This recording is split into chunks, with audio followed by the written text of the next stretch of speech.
right, they've like got palaces here, like most cities have post offices.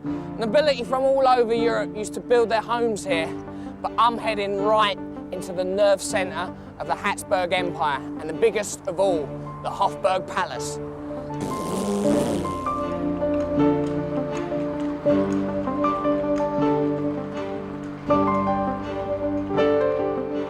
The Hapsburg motto was, "It falls to Austria to command the whole universe."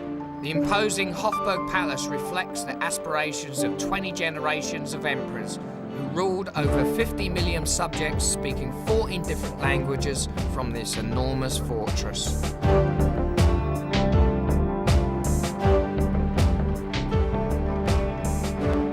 my God, look at that thing. This crown was built in the beginning of the 1600s.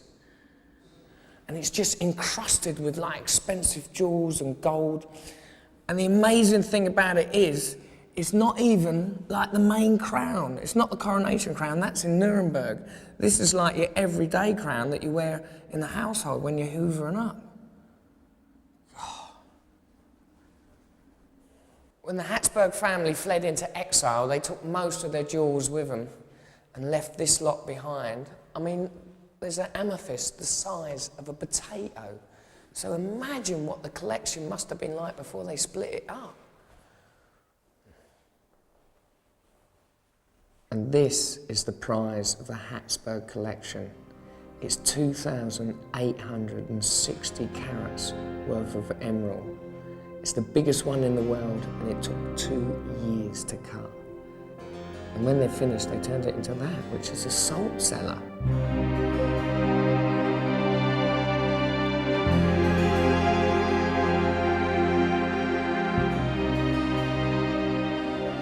As well as the expensive worldly goods, they've also got the monopoly on the spiritual ones. That there, apparently, is the tooth of John the Baptist.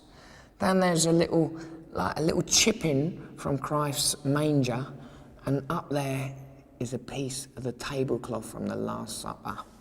See that there? That is the actual spear, apparently, that pierced Christ while he was on the cross. And that is actually part of the cross. But I read somewhere, right, if all the pieces of wood that claim to be the cross of Christ were put together, they'd actually make 40 different crosses. So who knows? The Hofburg also houses secret treasures underground. When Vienna was surrounded by a city wall, the only way to expand was by digging down. Barbara showed me around the cellars beneath the palace. All around the city. How deep was it then? Maximum of 5 stories. So, God, so what you're saying, there was like an underground city? It was a city underneath the city. Wow, there's loads of statues, huh? But these aren't actually statues, these are the positives. Oh, right. So the artists would make these first, Yes. take them to the... And if he liked it, then they'd make a big Make statue. the real monument out of metal, ceramic. Who's this? That's Mozart. That's Mozart, is it? Amadeus Mozart. Wow. So the artist would go, look, this is the bust of you which I made. Do you want a big one done? Yeah, there's a big one with legs Yeah. and a huge monument in the Imperial Garden. Ah, I see. I like it, but I want it with legs and hands. God, so what are they all doing down here then? It's just storage? It's storage. Whatever the city of Vienna, or in the old days the imperial family didn't need, they put them down here in their wide cellars. God, Barbara, I think I've done all my sightseeing, right? The empire finally crumbled at the end of World War I, and overnight Vienna was reduced to being just a provincial capital city.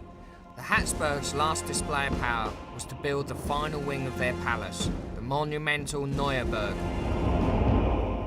But it was made famous not because of the Hapsburg family, but by the world's most notorious fascist, Adolf Hitler.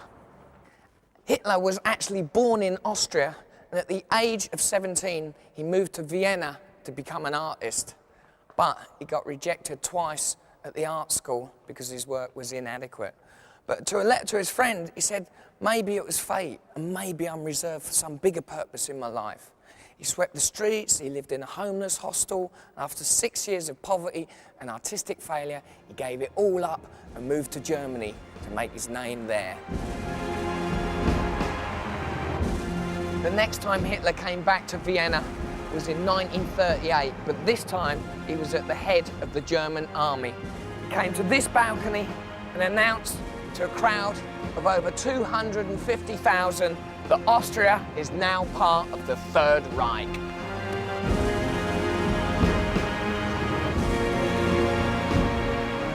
Austria was the first country to fall under Hitler's spell, but after the war they were quick to retract their enthusiasm and claimed to be the first victims of the Nazi regime.